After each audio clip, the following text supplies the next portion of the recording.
I'm Brooke. And I'm LaDeja. Welcome back to Good Evening KU. So, the weather's been pretty nice lately. Yes, it really has. I heard it's about 76 degrees out today. Wow, nice. I feel like the wind kind of gets in the way though. Yeah, for sure. I never really know whether or not I should be wearing shorts or if I should be wearing sweats because the weather fluctuates so much these days. I feel like at 4 p.m., like right now, it's like when it gets its warmest. You know what? That works for me because that's about the time that I'll finally leave my dorm room. All of my classes are really online. Okay, that's nice. I mean, it probably has its ups and downs, you know. Yeah, I for live sure. on Daisy Hill, so it's kind of far from all my classes, so I try to like wear a good outfit for the entire day. Yeah, So for sure. layers help. Yeah. Exactly. So speaking of good weather, Easter is next week or this Sunday coming up. Yeah, it really came right up on us. I didn't expect it. Exactly. Do you have any plans for this Easter? I'm not doing anything, are you? Well, I guess since it's this Sunday, I'll probably go out and spend some time with my family. That's nice. That'll always be nice. It'll be about 70 degrees on Sunday as well. So. Okay, yeah, that's nice. Yeah. Did you do anything I know some of the teachers were kind of giving us a fake spring break and giving us I had about 2 classes that my teachers pushed back the deadline, so that was pretty nice. Unfortunately, none of my teachers really gave us that break. We had about the same amount of work, but I did do some of my assignments a little earlier so that I could have like that little feeling of a spring break, Yeah. but that was it. Okay, good for you. Yeah, for sure. So April 1st is early enrollment. Have you thought of any classes to take or anything like that? You know, I feel like I've been so busy with my classes this semester, so I haven't gotten a chance to think about it. But I do have to start thinking about what I want to minor in. Yeah, for sure. Today I ended up meeting with a couple of my advisors and we definitely discussed like minor classes, which ones I should be taking, and I still am undecided. Hopefully I figure it out by Thursday, which is April 1st. I think you'll be able to. There's just so many options, you know. For sure. I mean, sometimes that's a bad thing, too many options. I know. I agree. Yeah, so we'll take a short break and then we'll be back with the news.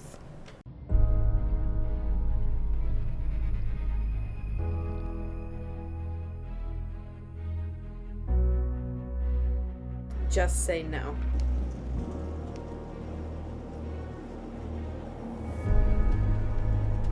Just say no. Just say no. Just say no. Just say no. Good evening. We need to have a conversation about food insecurity and who gets prioritized here on campus. You may not be aware of the major changes to the meal plans that students have to buy when they live on campus. It used to be that you paid for meal swipes to an all-you-can-eat dining hall. There was a 10 meals a week plan, a 14 meals a week plan, and an all-access plan, where you can go into the dining hall as many times as you'd like, no limits. However, this changed last year to a declining balance plan, where your KU card simply becomes a debit card you load up with student loan money. Freshmen are given a couple $1,000s a semester, and impulsive 18-year-olds are supposed to budget their expenses every week. This was done with the explicit intention of getting students to spend more money on food. Students are supposed to spend their money at KU's retail locations like the Underground. Retail locations that just happen to charge $6.33 for a cheeseburger alone. And that includes the slight discount a dining plan gives you. A full cheeseburger with fries and a drink will cost around $10, while last year you could get the same thing at a dining hall plus more for around $8. Just look at KU Dining's beta sample plan for the cheapest declining balance plan. They expected students to literally skip meals and eat at the Union or the Underground most days. 4 of those skipped meals are for going home, which is not something everyone can do.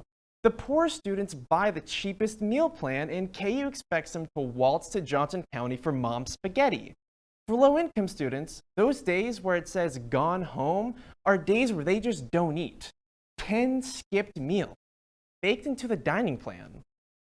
But of course, these changes weren't made with low-income students in mind. They were made for the wealthy, the affluent students who order pizza every night because they are tired of Missy's by the second week on campus. For more proof, just look how KU decreased the amount of money students get in the declining balance plan this year while raising the price of a dining hall pass to $9. While it makes it more similar to the retail prices, it screws low-income students over even more. And food insecurity is already a massive issue on campus. In 2016, 54% of all KU students said they were food insecure. And that was before the price increases and dining plan changes.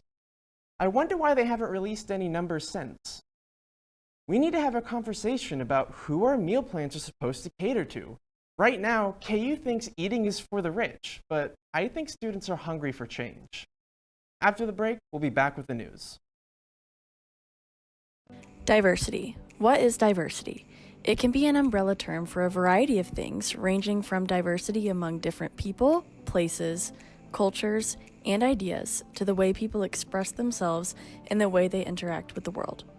In today's world, people interact with one another and share their thoughts through social media. Let's take Twitter, for example. How are people of different backgrounds, ethnicities, and sexual orientations with different political beliefs, interests, and job titles using this platform differently? Currently, celebrities are interacting with their fans on Twitter by speaking their minds, sharing their beliefs, and supporting social issues. Professional sports figures and organizations in the United States are using Twitter to support social causes and bring attention to current social matters, such as encouraging their fans to vote. Users are voicing their opinions about current issues surrounding racial inequalities, social injustice, and police brutality in the United States. There's diversity in the way people are discussing the upcoming presidential election, especially regarding their opinions of each candidate. Different news outlets are not only highlighting stories in the US, but are talking about important stories from around the world. But many Twitter users don't post about controversial matters or social issues at all. Rather, they use their platform to create memes and post funny content for entertainment. While many topics going around this app involve social issues and political opinions, Twitter creates a space where people can pull together collections of diverse thoughts, comments, opinions, goals, and even a little humor too. So how can we use this platform to express our differences? More importantly, how can we use it to learn from each other's differences today? Welcome back. I'm Caroline, and this is your Monday Good Evening KU News Update.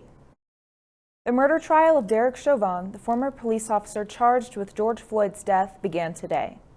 The first witness was the Minneapolis 911 dispatcher who told the court that she had a gut instinct that something was wrong when Floyd went from the back of the squad car to the ground and no additional assistance was requested.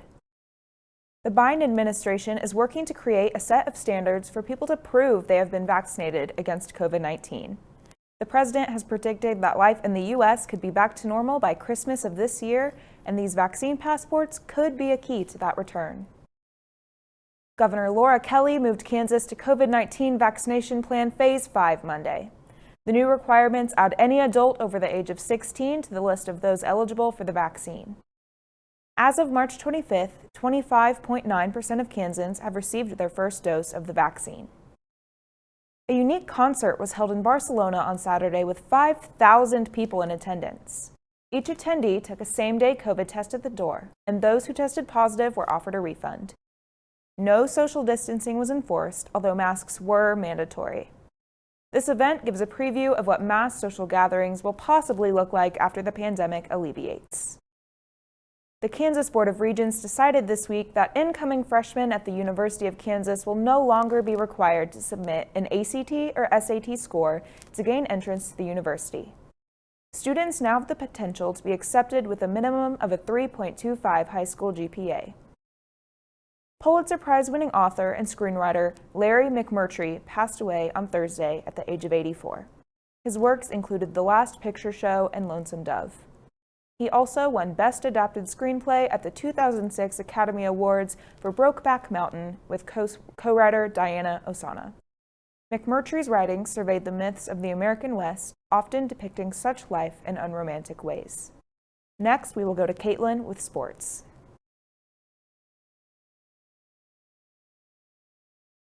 Update. KU basketball suffered a devastating 34-point loss to the number 6 seed, the USC Trojans, last week to end the season. The 85-51 loss was the third worst in KU history and left Baylor as the only Big 12 team left in the tournament. There is a certain way to play, and if you play that way, we can be pretty successful, but if we don't, we get average or below average real fast. And this felt like today, this was a team in January. And then when we got behind and got frustrated, we just didn't have enough juice to put anything together to make it a game.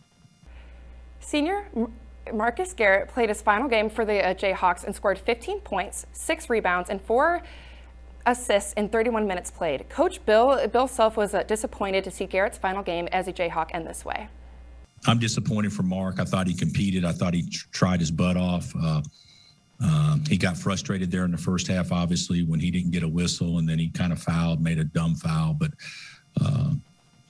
you know, if this is his last game, and I know he's got some a decision to make, I'm really proud to have been his coach, and certainly I totally appreciate his abilities and what he gets out of himself each and every day. So Jayhawk fans should be very proud of him as well. And in breaking news, Kansas men's basketball head coach Bill Self announced this afternoon that junior guard Tyon Grant Foster has entered the transfer portal. Grant Foster played 22 games and averaged just over 3 points, 2 rebounds per game. The Kansas City, Kansas native spent last year at Indian Hills Community College in Iowa. The baseball team lost 2 of 3 at West Virginia this weekend to open Big 12 conference play. The Jayhawks are back at Hoagland Park tomorrow to take on Missouri. First pitch is at 3 p.m.